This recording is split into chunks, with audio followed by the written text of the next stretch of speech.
Thanks. I'm very happy to be here today. It's been a couple years, and I'm just in awe of how this conference has grown, and in both size, but also the quality just keeps getting better. So really happy to be here today. I'm going to talk about unified commerce and its implications to retail and logistics. And when I say unified commerce, I'm referring to what we often talk about as omnichannel. So before we do that, let me just give a broad stroke introduction to what we do at Pitney Bowes. So Pitney Bowes, you probably know us as the mailing company, and for almost 100 years, that's how we've been known, is creating mail machines. But we've invested heavily in the past decade in e-commerce, and specifically cross-border e-commerce. And it puts us in a good vantage point to understand what's happening in different markets, what's happening in retail overall in e-commerce. And so we're going to talk a little bit about that. And I've seen a lot of changes happen in the industry in the 20 years I've been doing this. But probably the most significant trend that we've seen is this one. And I apologize if some of you have seen this before, but I think it's relevant and bears repeating. These are the US kings of retail 10 years ago, right? So this was going around a month ago, but it's really, really compelling. So market valuation in 2006 for these companies was tens of billions, 28 billion for Best Buy, 51 for Target, and then this little guy at the bottom, Amazon, at 17 billion market value. 10 years later, what a difference a decade makes. 50% of the market value lost for Best Buy, 95% for Sears. These companies are, still excellent brands, but they have lost a tremendous amount of footing in the market. Meanwhile, Amazon has grown 2,000%. So you don't have to be a genius or an expert in e-commerce to know this is a problem. Amazon is a problem if you're a large brand. Amazon now has a 68% share of the US e-commerce market. That's probably grown since this number came out, and enjoys 95% customer loyalty. So if you are in retail, you're paying attention to this trend. And I think it bears some study. So what we do, so let's talk about that. Why has that happened? And I think probably the most significant behavior that's changed is Amazon created an experience where you now expect 2-day shipping or even faster for free. And a great example of this, about a month ago, I got up on a Sunday morning and my light bulb was out, and so I ordered it on Amazon, 5-pack of light bulbs, delivered to my home 5 hours later for free. So same day delivery of light bulbs, right? I mean, that's an incredible thing. How do you compete with that? And so consumers' expectations, including mine and yours, are pushing retailers to deliver more. And you're probably not going to compete in the light bulb space. It's hard to top that. I'm not sure what comes after same day delivery for light bulbs, but for free. But there are other areas that retailers are beginning to compete in that Amazon and others can't compete in. So every year we do a global consumer study, and we survey millions of different customers and take their data. We see what they are buying, and we ask questions of the data, we talk to them directly, and we learn a lot about what consumer preferences are and how they're changing. And some of the highlights from 2016, I just want to share. The first thing that we see a very strong trend is consumers expect to see all products available everywhere. So if you offer them a red sweater in the store, they want to see it online, and vice versa, right? So the assumption is you're one brand to me. I don't care about the barriers between your online and your store. They also expect convenience to shop and receive the product whatever way they want. In our survey, 81% of UK consumers we're using click and collect. This isn't news to UK buyers. It's different in other countries. Germany is 43%, but we see that trend coming up. Again, this number is growing by the day, and it's interesting as I talk to various people here, everybody is figuring out how to do click and collect better, faster, cheaper, and make it easier for retailers to use. 82% of UK shoppers will order online and return to store. That's a similar number that we see in other countries, but it's really an important thing because it's easy for a consumer to expect that. It's really hard to execute that.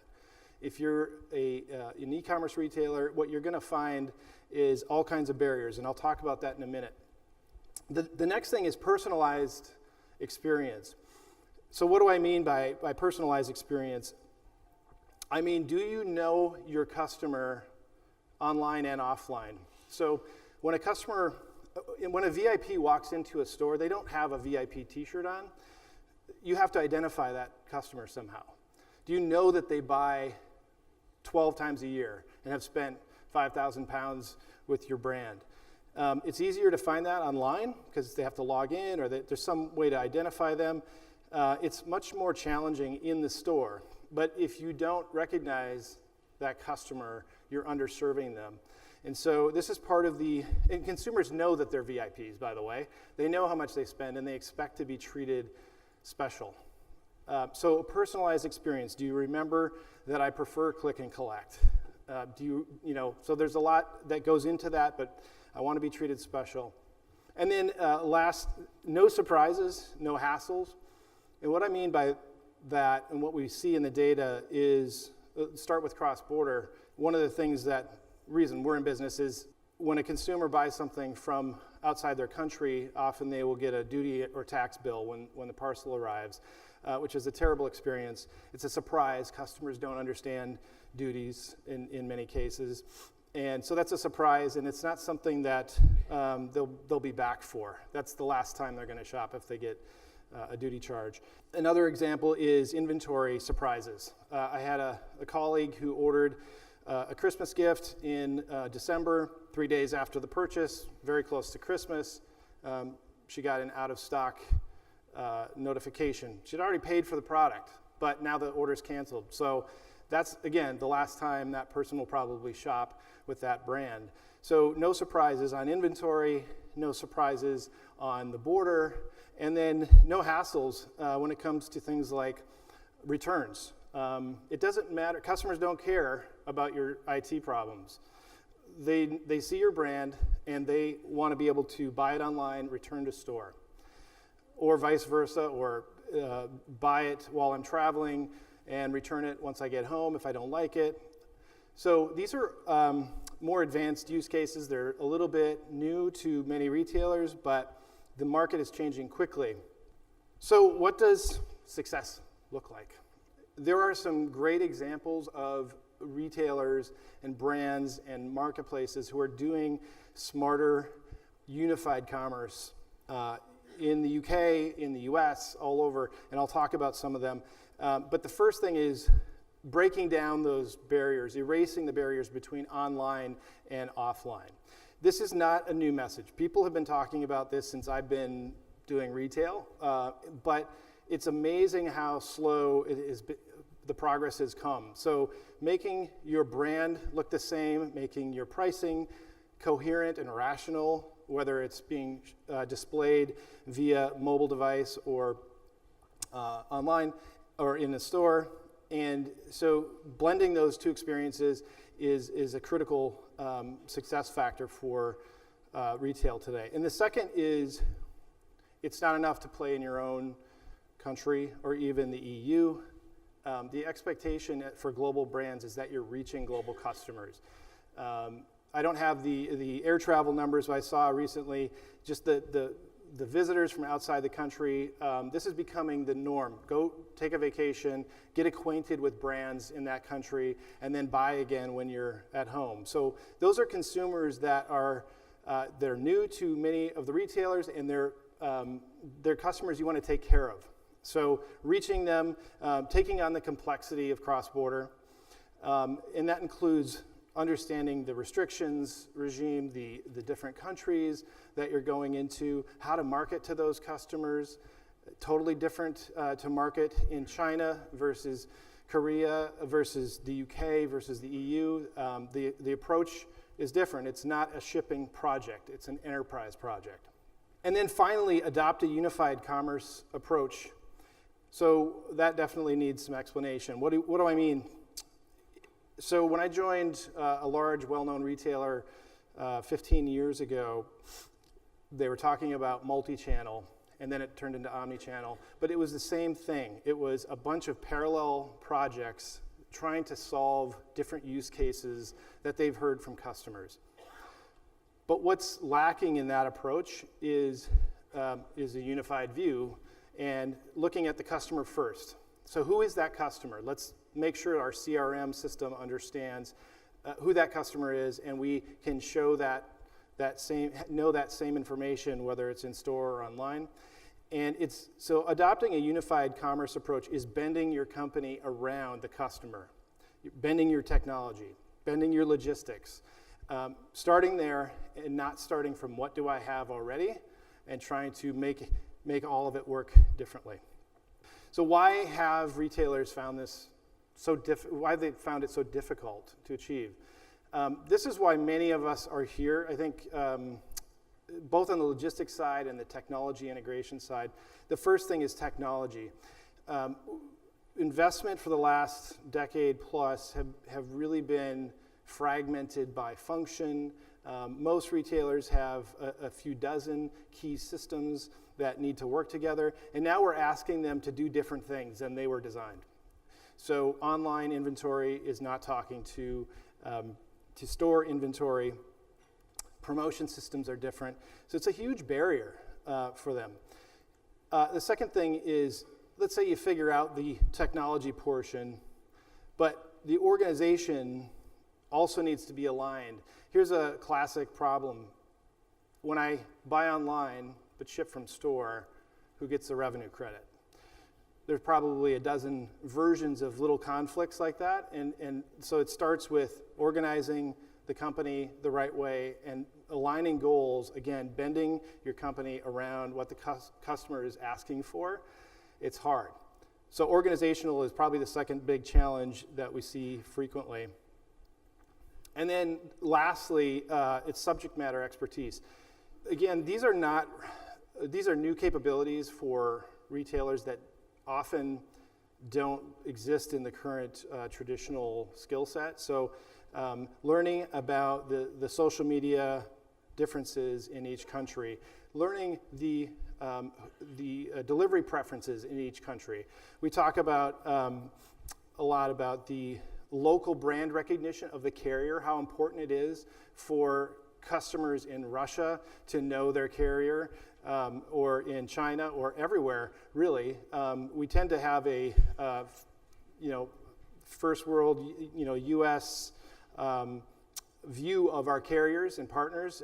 If I know my carrier here, then that means that everybody in the world knows them, and that's not always true. Sometimes we have to think differently about our carrier partnerships and relationships and make sure that it's customer first.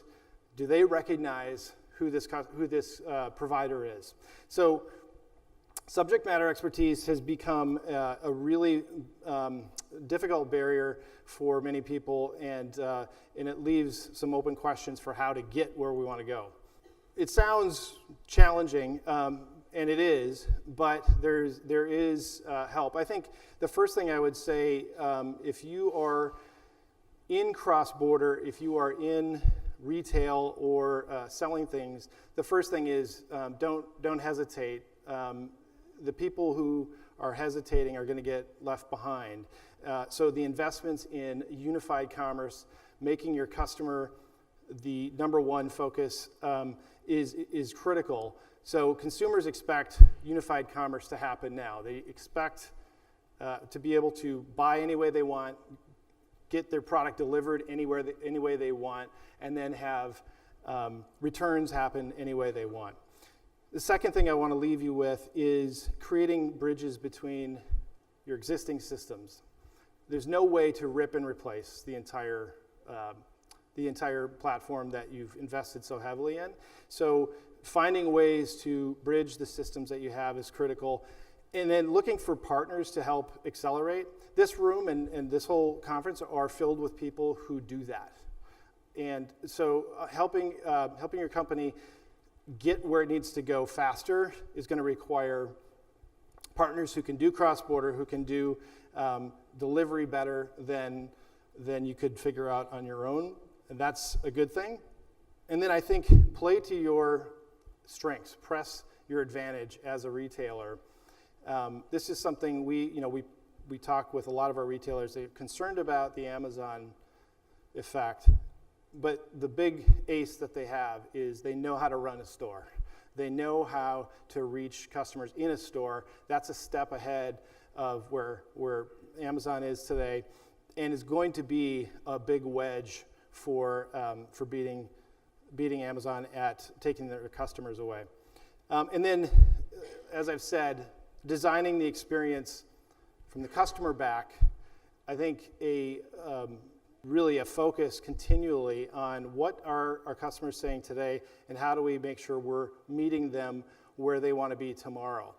We're working with a retailer, I can't name, but they have stores all over the place, and they're saying we have to invest right now in global omnichannel technology.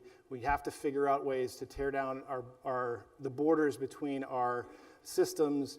And so one of the experiences that they're focused on right now is the international consumer being able to return their goods globally.